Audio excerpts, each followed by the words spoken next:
ಇವಾಗ ಸಿಂಗಲ್ ಬುಟ್ಟ ಇದೆ. ನಮಗೆ ರಿಪೀಟ್ ಈ ತರ 5 ಬೇಕಿತ್ತು, ಈ ತರ 4 ಬೇಕಿತ್ತು. ಓಕೆ ಈ ಸೆಟ್ಟಿಂಗ್ಸ್ ಕಾಣಿಸುತ್ತೆ ನೋಡಿ, ಫ್ಲವರ್ ಸೆಟ್ಟಿಂಗ್ ಅಲ್ಲಿ ಓಕೆ ಅದ್ರಾಗ ಹೋಗಿದ್ದೀನಿ.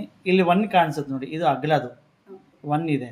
ಅದು ಪ್ರೆಸ್ ಮಾಡ್ಕೊಂಡು ನಾನು ಫಾರ್ ಎಕ್ಸಾಂಪಲ್ 5 ಪ್ರೆಸ್ ಮಾಡಿದ್ದೀನಿ, CL ಮಾಡ್ಕೊಂಡು 5 ಪ್ರೆಸ್ ಮಾಡಿ ಹೋಗಿ ಕೊಟ್ಟಿದ್ದೀನಿ. ಇಲ್ಲಿ 5 ಇದೆ. ಇದು ಗ್ಯಾಪ್, ಇದು 50 ಗ್ಯಾಪ್ ಕೊಟ್ಟಿದ್ದೀನಿ.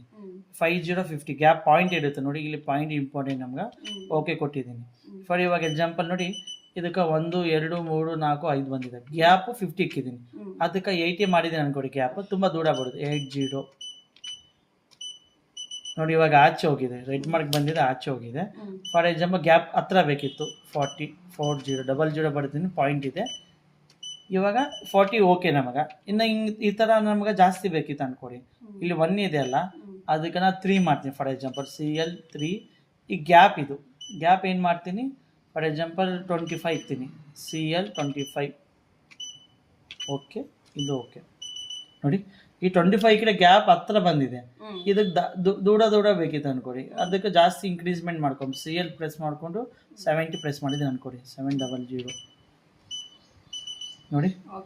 ಗ್ಯಾಪ್ ಇದು ಓಕೆನಾ. ಇಲ್ಲಿ ರಿಪೀಟ್ ಟೈಮ್ಸ್ ಇದು ಇದು ಬಂದು ಗ್ಯಾಪ್, ಇದು ರಿಪೀಟ್. ಇದು ನೋಡಿ, ಹೈಟ್ ಕೊಟ್ಟಿದೆ, ಇದು ವಿಡ್ತ್ ಕೊಟ್ಟಿದೆ, ಹೈಟ್ ವಿಡ್ತ್.